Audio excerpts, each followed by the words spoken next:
여러분, 혹시 상상해 보셨어요? 조선시대 강원도 뗏목꾼들이 돈 한 푼 없이 무려 200km나 되는 강길을 따라 잔치까지 벌이면서 내려올 수 있었다는 사실을요?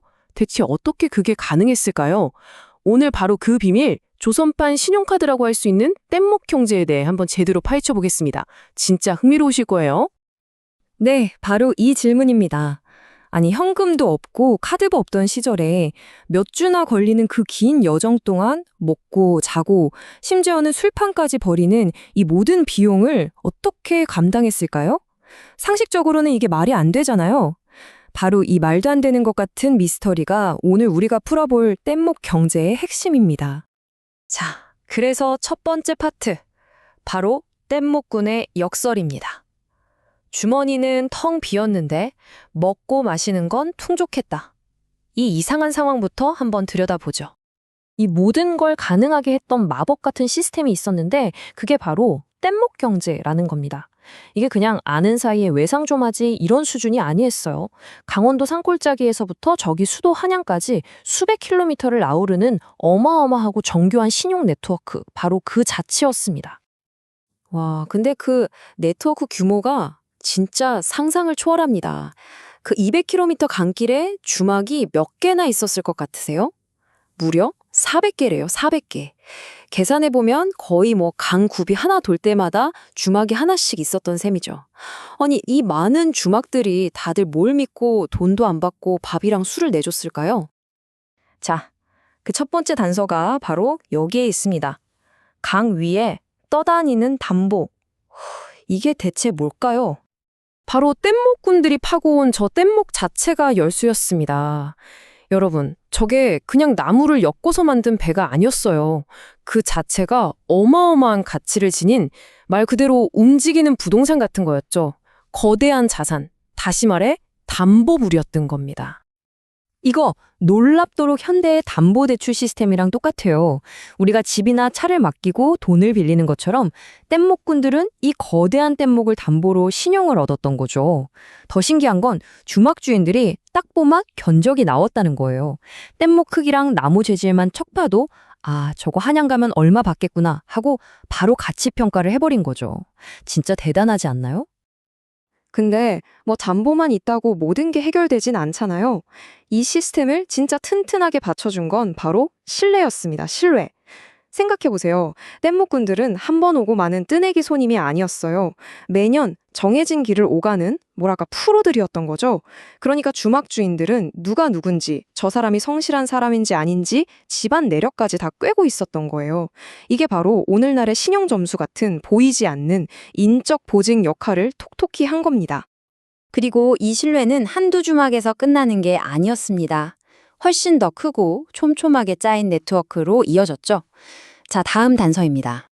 이 거대한 네트워크의 허브 역할을 한 곳이 있었는데 바로 사처라고 불리는 특별한 주막입니다.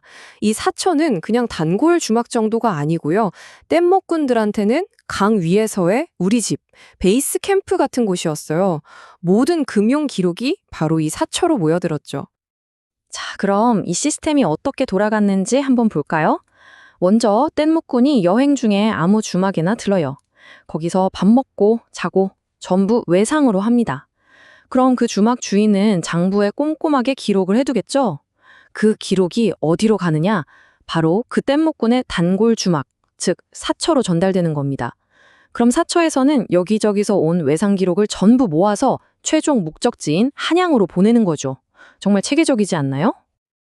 자, 이제 드디어 마지막 퍼즐 조각입니다. 이렇게 쌓이고 쌓인 빚을 대체 누가 어떻게 한 방에 해결했을까요?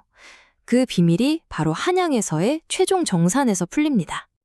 여기서 이 모든 이야기의 해결사, 바로 객주가 등장합니다. 한양에 있던 이 객주들은요, 그냥 나무 사주는 도매상이 아니었어요. 이 사람들이 바로 강원도에서부터 시작된 그 모든 외상 장부를 다 받아서 마지막에 정산을 딱 끝내주는, 오늘날로 치면 거의 중앙은행이자 신용카드사의 결제센터 역할을 했던 겁니다. 자, 보세요. 객주는 뗏목을 판 돈에서 모든 걸 한 번에 처리했습니다. 예를 들어 뗏목을 100만 원에 팔았다 치면 거기서 강길 따라 먹고 자는 데 쓴 외상값 25만 원 떼고 또 뗏목꾼들 월급이랑 보너스 40만 원 떼고 그리고 남은 35만 원을 최종적으로 나무주인에게 딱 보내주는 거죠. 정말 완벽한 원스톱 정산 시스템 맞죠? 정말 대단하지 않나요? 이걸 보면 먼저 쓰고 나중에 낸다는 개념이 이미 조선시대에 있었던 거예요. 한 연구자의 말처럼 이건 그냥 외상거래가 아니라 지방과 수도를 잇는 굉장히 미래지향적인 금융 모델이었던 겁니다. 이런 든든한 신용 시스템이 있었으니까 땡목꾼들은 그냥 배만 채운 게 아니었어요. 힘든 노동을 버티게 해줄 소울푸드를 즐길 수 있었죠. 예를 들면 먹을 때 면발이 콧등을 탁 친다고 해서 이름 붙은 콧등치기 국수, 또 올챙이처럼 생긴 귀여운 올챙이 국수, 그리고 고된 하루의 피로를 싹 풀어주는 뜨끈한 따로국밥까지. 이런 고칼로리 음식들을 마음껏 외상으로 먹으면서 그 거친 물살을 헤쳐나갈 힘을 얻었던 거죠. 자, 이제 지금까지 나온 조각들을 한번 다 맞춰볼까요? 이 모든 걸 종합해보면 이 시스템은 정말 놀랍게도 조선의 오래된 신용카드라고 부를 수 있을 것 같습니다. 한번 비교해볼까요? 현대 신용카드 시스템이랑 얼마나 똑 닮았는지 보세요. 돈을 쓰는 뗏목꾼은 카드 소유자, 물건과 서비스를 제공한 주막은 가맹점, 그리고 이 모든 걸 최종적으로 정산해주는 객주는 바로 은행이나 카드사의 역할을 한 거죠. 심지어 뗏목꾼의 평판과 그들의 베이스 캠프였던 사천은 오늘날의 신용 점수와 거래 내역이나 마찬가지였어요. 와, 정말 소름 돋을 정도로 비슷하지 않나요? 오늘 살펴본 이 뗏목 경제는요, 우리 조상들의 지혜가 단순히 옛날 이야기 속에만 있는 게 아니란 걸 보여줍니다. 그래서 마지막으로 이런 질문을 던지고 싶어요. 어쩌면 우리가 지금 가장 최첨단이라고 생각하는 많은 시스템들이 사실은 아주 오래전부터 완전히 다른 모습으로 우리 역사 속 어딘가에 이미 존재하고 있었던 건 아닐까요? 한 번쯤 생각해 볼 만한 질문인 것 같습니다.